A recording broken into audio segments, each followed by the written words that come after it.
Start करते फिर अभी केस नंबर 5।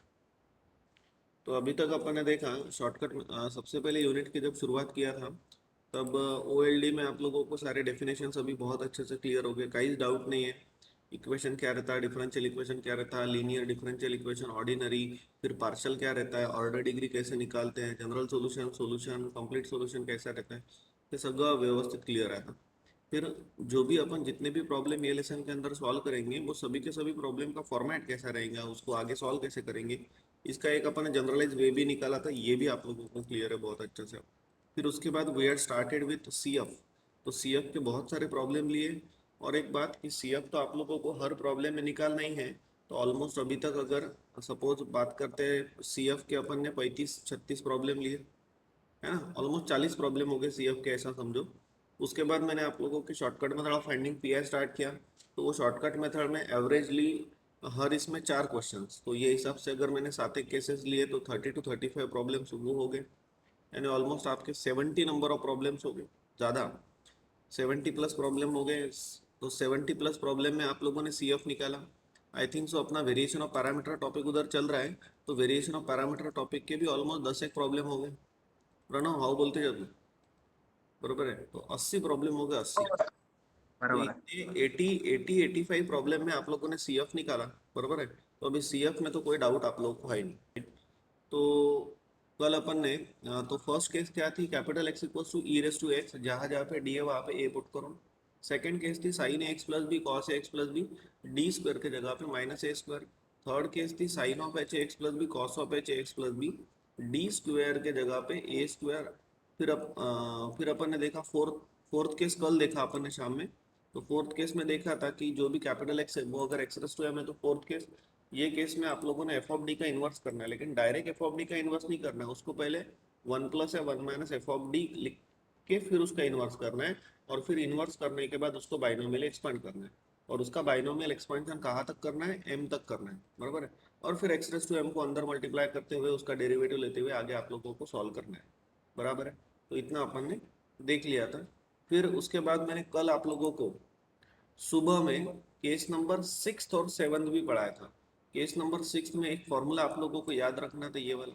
किसी ने तो भी मुझे कॉलेज में पढ़ाया हुआ आपका केस जो है ना, ये केस नंबर 6, इसका स्क्रीनशॉट भेजा, आई थिंक सिपना कॉलेज से, तो उन्होंने थोड़ा डिफिकल्ट करके पढ़ाया।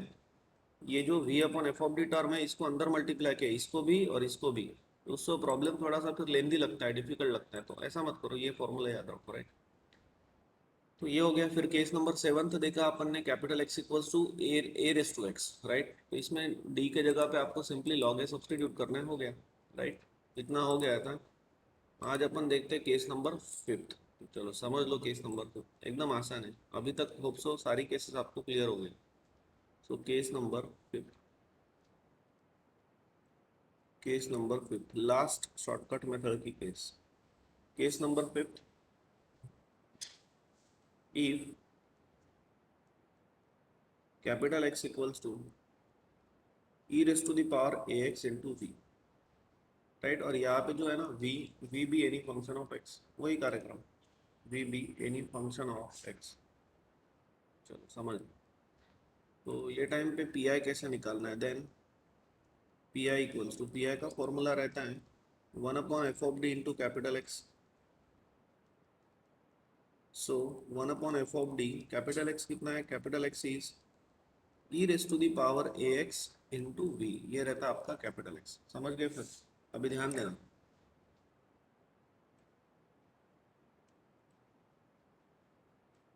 ध्यान देना ये केस में क्या करना है। ये केस ऐसी केस है जिसमें केस के अंदर केस है। मैंने क्या बोला, ये केस ऐसी केस है जिसमें केस के अंदर केस है। Now what do you mean by case के अंदर case, it all depends upon the value of V. अब केस के अंदर केस कैसे वो भी समझा के देता हूँ। ये केस में आप लोगों ने क्या करना है, e raise to the power A X into V, V कुछ भी हो सकता है, वी भी any function of X. V आप लोगों के लिए sine x plus B cos x plus भी रह सकता है, साइन हाइपरबोलिक कॉस हाइपरबोलिक रह सकता है, एक्स रेस टू एम रह सकता है, और कोई भी रह सकता है। तो ये केस में आप लोगों ने जो एक्सपोनेंशियल टर्म है ना, उसको लेफ्ट हैंड साइड में लिखने का। And at the same time F of D के अंदर आप लोगों को जहां जहां पे डी लिखता है वहां पे डी प्लस ए करना है। ए कहाँ से मिलता है, e raise to the power A X से ए मिलता है into V, right, condition apply. provided that whatever the value of f of d plus a is not equals to 0। अगर एफ ऑफ डी प्लस ए अगर zero आता है तो फिर कार्यक्रम वही रहेगा, एक बार झापड़ मारो and take one independent variable in the numerator, वो तो जारी रहेगा कार्यक्रम, वो आपको पता ही है। तो ऐसी ये केस है, तो कुछ नहीं है, एक्सपोनेंशियल टर्म को लेफ्ट हैंड साइड में लेके आओ and at the same time every D is replace by D plus A, इतना ही है सर। अब ये जो e raise to the power X है ना, ये तो ऑपरेटर के बाहर निकल गया, तो इसलिए ये ई रेस टू एक्स सिर्फ आखिर तक आते रहेंगे। अब ये जो है ना, ये बन गया आपकी केस। मैंने आप लोगों को पहले समझाते समझाते बोला कि ये केस ऐसी केस है जो केस के अंदर केस है। जैसे कि अब अगर v सपोज आप लोगों के लिए sine x plus B cos x plus B है, तो ये सेकंड केस हो गया। हाइपरबोलिक वाला होगा तो थर्ड केस हो गया, साइन या कॉस, और उसके बाद एक्स रेस टू एम होगा तो फोर्थ केस हो गया, इसलिए केस के अंदर केस है। बोलो, थोड़ा बहुत समझा क्या आपको? प्रॉब्लम में पूरा समझता लेकिन थोड़ा सा समझा क्या? रिस्पॉन्ड करो, जल्दी आगे बढ़ता हूँ। समझ लो। समझ गए? चलो अब प्रॉब्लम में समझ लो कैसा। प्रॉब्लम में सी एफ तो आपको आता है, आई am interested in P I. Problem पूरा बराबर लिखना, कैसे लिखना है क्या लिखना है सब बहुत ज्यादा बार बोला है मैंने आप लोगों को। Solution we have given linear differential equation is auxiliary equation is F of D equals to 0, roots मिलेंगे दो, दो रूट्स आएंगे यहाँ पे 2 2, और फिर सी एफ लिखोगे e raise to 2x c1 प्लस c2x एंड बाद में फिर पी आई। तो I am interested in P I D square minus 4d plus 4। कालच्या चौथ्या केसचं एखादा प्रॉब्लेम सॉल्व करून पाहिलं का रे?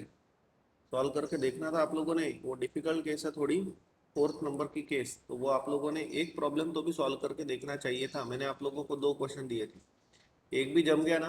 पहला अगर प्रॉब्लम आप सॉल्व करने जाओगे तो आपको थोड़ा सा तकलीफ होगी, कोई मिस्टेक हो रही है या कुछ हो रही है, लेकिन करना जरूरी है तो दैट कि दूसरे इसमें कुछ भी नहीं होगा। लेकिन आप लोगों ने अगर उसका प्रॉब्लम सॉल्व करके नहीं देखा एक भी होमवर्क, तो वो केस समझती नहीं। पहले बोल रहा हूँ, मैं कितना भी अच्छा पढ़ाऊँ, लेकिन it all depends upon you guys कि आप लोग कितना हैंड रिटन प्रैक्टिस करते हो मैथमेटिक्स। चलो अभी देखिए, ये केस हो गया e raise to the power X into V. तो यहाँ पे e raise to the power term left hand side में लेके आते हैं and at the same time according to case at the same time every D is replace by D plus A. तो यहाँ पे ए है 2, तो ये हो गया डी प्लस 2 का square minus 4 into D plus 2 plus 4 into X cube. समझ गए फिर? सो इज इक्वल्स अरे समझ गए ना केस? एक्सपोनेंशियल टर्म को लेफ्ट हैंड साइड में लिखा and at the same time जहां जहां पे डी दिखता है वहां पे डी प्लस ए रखा। This is case. अब इसको इलाबरेट करो, इलाबरेट करते A plus B whole bracket square, तो first term square 2 into first term into second term plus second term का square minus 4d minus 8 plus 4 into X cube, ऐसा हो गई। So if you are observing, ये 4d minus 4d cancel हो गया, 4 plus 4 8, 8 minus 8 cancel हो गया। So remaining is e raised to the power 2x into simply 1 upon d square into x cube, ऐसा बच गया। अब ये तो आपको पता है, d का मतलब अगर डेरिवेटिव होता है बराबर है, तो d स्क्वायर का मतलब क्या होगा? डबल डेरिवेटिव होगा, बराबर है ना। तो 1/d का मतलब क्या होता है? फिर इंटीग्रेशन होगा, तो सिंपल सी थिंग है, 1 अपॉन डी स्क्वायर का मतलब क्या होगा? फिर डबल इंटीग्रेशन होगा, ये तो समझ सकते हो। तो इसीलिए सबसे पहले ये टर्म का अपन एक पहले सिंगल डेरिवेटिव करते हैं। So therefore pi equals to e raised to the power 2x into, अभी केस तो बन गई वो, ये जो केस है ना ये होगी केस नंबर 4th, लेकिन 1 अपॉन डी स्क्वायर है तो सीधा सीधा डबल इंटीग्रेशन ही करो ना। तो पहले सिंगल इंटीग्रल करते तो एक 1 अपॉन डी रहने देते हैं, single integration of x cube is एक ज्यादा अपॉन एक ज्यादा एक्स रेस टू 4/4, और एक बार इंटीग्रेशन करते हैं, so it will become e raise to the power 2x, 4 को बाहर ले लो, इंटू एक्स रेस टू 4 का कौन? X raise to the power 5/5। So final answer we are getting, question लिख के रखे मैंने, टाइम बचता उतना। हाँ, so final answer we are getting as e raise to the power 2x into X raise to the power 5/20। तो ये मिल गया आप लोगों को पी आई। बोलिए, समझ गए सब लोग? हो गया, कैपिटल डी निकल गया, पी आई मिल गया। कैपिटल डी निकलना ही चाहिए। हो गया, दैट्स इट। और finally you have to write complete solution. So therefore complete solution y equals to C plus P I. अभी भी आपके कॉलेज में का आप जब भेजते हो मुझे, तो बहुत सारे टीचर लोग C S equal to C A plus P I लिख रहे हैं, आप लोगों ने मत लिखना हो, और हो सके तो एक आधे बार उनके भी ध्यान में ला देना, नहीं नहीं तो नहीं ला देना, क्योंकि यार प्रॉब्लम होता है, आपका बोलने में प्रॉब्लम होता है, बिकॉज आप लोगों का टीचर के साथ कम्युनिकेशन एकदम प्रॉपर होना चाहिए, वो सामने वाले टीचर को गुस्सा नहीं आने को अगर आप कुछ उसको बोल रहे हो तो, क्योंकि बहुत सारे टीचर लोग स्टूडेंट लोगों को वैल्यू नहीं देते। हाँ हाँ, चलो ध्यान दो, आप पी आई निकालते अभी, तो सी एफ वगैरह निकालते आता, now see problem, once again e raise to the power A X into we, बराबर है। तो यहाँ पे आप लोगों ने सॉल्व कैसे करना है, exponential term left hand side and at the same time every D is replace by D plus A, don't get confuse, case is e raise to the power A X into V, तो यहाँ पे A कितना है, A Ambika madam, what is the value of A here, 1. 1 है। ए 2 मत लिखना, ये 2 बोले तो कॉस ए एक्स में का जो 2 है वो नहीं अपने काम का है, according to case e raise to a x रहता है तो ए इज 1, तो every D is replace by D plus a, D plus one square. अभी आपको पता है कि ए 1 है करके, क्योंकि अभी अभी पढ़ रहे हो, एक साल के बाद अगर पूछा तो भी याद रहने को होना कि सर ए की वैल्यू 1 है, ए 2 ने 2 मत लिखना, into cos of 2x, so is equals to e raise to the power x and 2, 1 upon first term square 2 into first term into second term plus second term का square, minus 5d minus 5 plus 6 into cos of 2x, right. आगे बढ़ते हैं, so equals to e raise to the power x and 2, 1 upon, अभी देखिए इसको solve करते हैं, सो D square 2d minus 5d यानी माइनस 3d, 1 माइनस 5 यानी माइनस 4 एंड माइनस 4 प्लस 6 यानी plus 2 into cos of 2x, so if you are observing now ये e raised to x को तो कोई वैल्यू नहीं रहा, वो आखिरी तक आते रहेगा। अब ये केस कौन सी बन गई गौरी मैडम, केस कौन सी बन गई अभी, Achal madam, Gauri madam, Atharva sir, Avantika madam, Bhushan sir, Chandu, Chetna, second ये केस कौन सी होगी, case second number, second case तो सेकंड केस में आप लोगों ने क्या करना है, जहां जहां पे डी स्क्वायर रहता है वहां पे माइनस ए स्क्वायर पुट करना है, तो यहाँ पे cos 2x में a कितना है, a अगर 2 है तो 2 का स्क्वायर होता है 4, तो d स्क्वायर के जगह पे माइनस 4 पुट करना है, तो करते हैं, e raise to the power x into 1 upon D square के जगह पे माइनस 4, तो ये हो गया minus 4 minus 3d plus 2 into cos of 2x, hope you guys understood, बहुत स्लोली बहुत धीरे धीरे सब पढ़ाता हूँ मैं, तो काही प्रॉब्लेम नसेलच, समझ गए फिर, बढ़ू आगे, चलो, is equals to e raised to the power x into 1 upon minus 3d minus 4 plus 2 and upon minus 2 into cos of 2x, right, समझ गए। सो इज इक्वल्स टू, अब क्या करना है, एनीवन, जब तक के आपके पी आई में से कैपिटल डी नहीं निकलता तब तक के पी आई नहीं मिलता, तो ये डी कैसे निकाले, केस नंबर सेकंड याद करो, एक शब्द में रैशनलाइज रैशनलाइजेशन, वेरी गुड, लेकिन मैंने ये भी बोला था तब रैशनलाइज करते टाइम पे आप लोगों ने सबसे पहले डी की टर्म लिखना, तो यहाँ पे है, और उसके बाद डी के बाजू का साइन प्लस रखना, इसलिए माइनस साइन अगर मैं कॉमन लूंगा यहाँ से, so this term will become 1 upon 3d plus 2, अगर आप लोग माइनस साइन कॉमन नहीं लेते हो तो भी चलेगा, अरे अंडरस्टैंडिंग, तो भी चलेगा, लेकिन फिर माइनस 3d माइनस 2 का कॉन्जुगेट आएगा माइनस 3d प्लस 2, तो वो it will get what, minuses बढ़ेंगे, प्रॉब्लम कैलकुलेशंस बढ़ेंगे, इसलिए better way minus sign common ले लो। अब रैशनलाइज करते हैं, तो ऊपर नीचे 3d प्लस 2 का कॉन्जुगेट आएगा 3d माइनस 2 से ऊपर नीचे मल्टीप्लाई करना, called as rationalisation into cos of 2x, बराबर ध्यान दो, so therefore P I equals to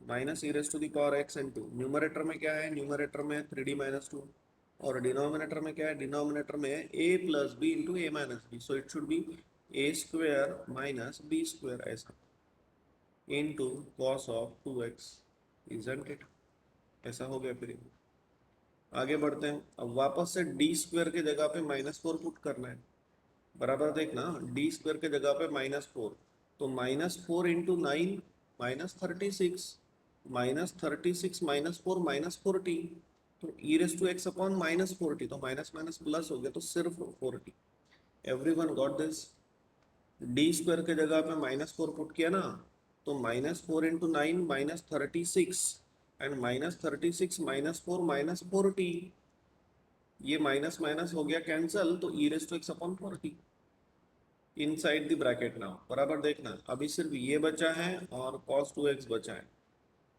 नीचे का चला गया वो -40 आया। अब cos 2x को अंदर मल्टीप्लाई करो तो 3 इंटू डी यानी derivative. What is derivative of cos 2x? Minus sin 2x into 2x का derivative 2 minus 2 into cos 2x। Derivative integration आना ही चाहिए, बेसिक की नोट्स पढ़ा करो।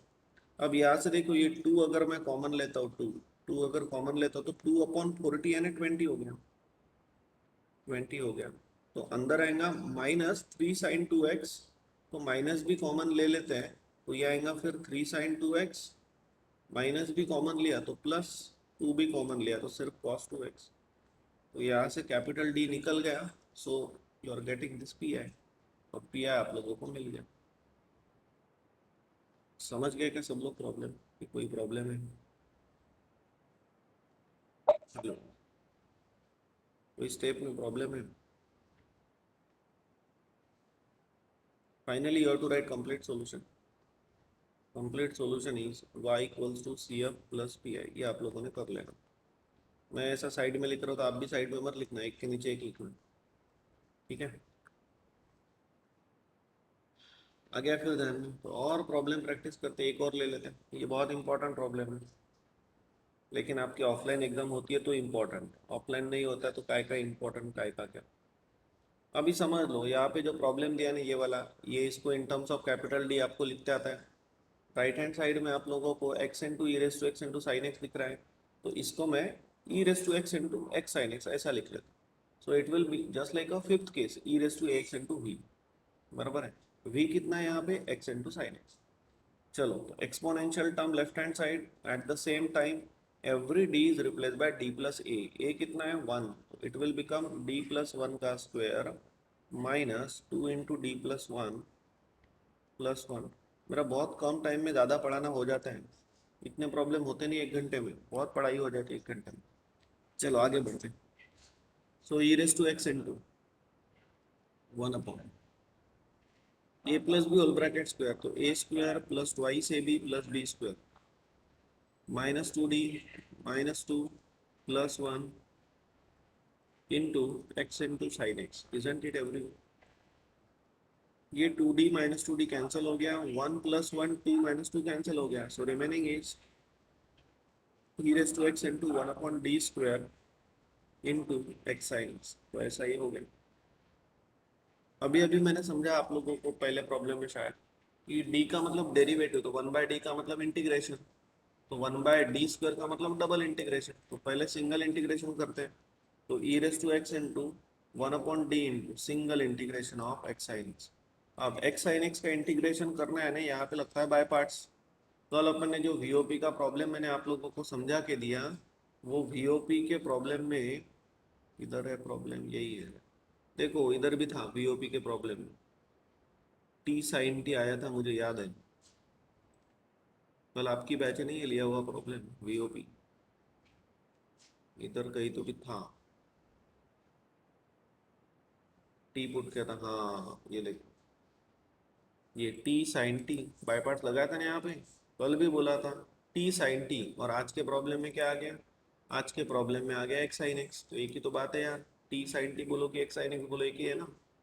यहाँ पे लगेगा इंटीग्रेशन बाय पार्ट्स। अब इंटीग्रेशन बाय पार्ट्स आपको आना चाहिए, मैंने पहले भी बोला है, ये चौथी बार हो रहा है शायद, कि काफ़ी बार बोला अभी आप लोगों को कि भाई बाय पार्ट्स आप लोगों को यूट्यूब का लेक्चर देखो, मैं जब बेसिक बैच लूँगा तब लूँगा। लेकिन बहुत सारे लोगों को इंजीनियरिंग कर रहे हैं लेकिन बाय पार्ट्स वगैरह आता नहीं, तो बाय पार्ट्स वगैरह करना पड़ेगा। यूट्यूब का लेक्चर देखो, लिंक भी मैंने भेजा है। E raise to x into 1/d मैं डायरेक्ट करूँगा, generalise integration by parts. Generalise integration by parts तो मेरा एक्सपीरियंस ये है कि जो स्टूडेंट मेरे से पढ़ते हैं उनको जनरलाइज बाय पार्ट्स बार बार आता है, बाकी स्टूडेंट लोगों ने जनरलाइज बाय पार्ट्स सुना ही नहीं शायद, ऐसे ही लगता है मेरे को, क्योंकि वो 11-12 पे अड़े रहते हैं। वो first function, integration of second, minus बड़े इंटीग्रल में पहले का डेरिवेटिव दूसरे का अरे हो गया वो सिर्फ अभी इंजीनियरिंग में 5-1% प्रॉब्लम में लगेगा। तो उसका updated version is generalise by parts. Generalise by parts लगाने से स्टेप बहुत कम लग जाती है और तुरंत सॉल्व हो जाता है बाय पार्ट्स। इसलिए जनरलाइज करना, तो वो वीडियो देखो तो आपको क्लियर हो जाएगा। कितने लोगों ने देखा है वो यूट्यूब का वीडियो, लेकिन पूरा 2 मिनट देखा छोड़ दिया, ऐसा नहीं चाहिए। क्योंकि लाइव लेक्चर होगा तो सब लोग करते हैं, और ऐसा अपलोड किया हुआ लेक्चर होगा तो जान पे आता आप लोगों का लेक्चर देखना। कितने लोगों ने लेक्चर पूरा देखा बाय पार्ट्स का यूट्यूब देखा, बोलिए तो। लिंक लगते जाती है, आप लोग थोड़ा थोड़ा थोड़ा थोड़ा सुनोगे ना, 10 मिनट सुनोगे ना, तो उसके बाद लिंक लग जाते हैं। एक ने भी नहीं सुना, अरे कोई तो हाथ ऊपर करो। बाय पार्ट देखा नहीं क्या आप लोगों ने?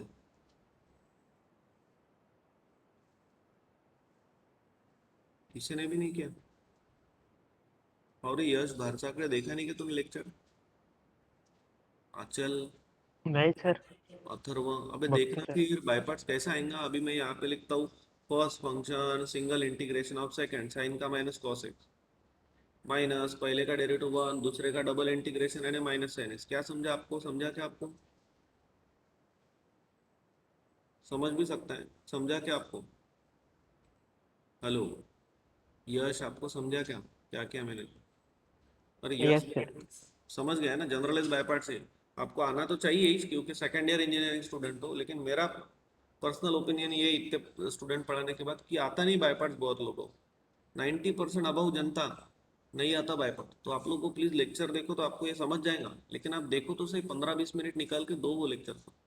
मैं जब टाइम आएगा तब पढ़ाऊंगा। माइनस माइनस कॉमन ले लेते हो तो minus e raise to x. अब वापस से इंटीग्रेशन करना है तो ये रहेगा इंटीग्रेशन 1/d यानी integration of x cos x into d x, isn't it? Minus sign common लिया ना, और यहाँ पे रहेगा, रहने दो माइनस अंदर ही रखता हूँ, माइनस इधर रखता हूँ, और ये माइनस माइनस प्लस हो गया, तो integration of sine x into d x. Right, लगाते वापस से by parts. E raise to x into, बोलिए, minus first function integration of second is cos x का साइन एक्स, माइनस एक्स का derivative 1 और साइन एक्स का integral minus cos x, तो minus minus plus cos x में लिख लेता हूँ, और साइन एक्स का integration, here it is once again sine x का इंटीग्रेशन। अरे रुको, यहाँ पे गड़बड़ हो रही है शायद, एक मिनट। ये इतना इंटीग्रेशन खत्म हो गया यहाँ पे, प्लस साइन एक्स का इंटीग्रेशन माइनस कॉस एक्स। कुछ गड़बड़ हो रही है,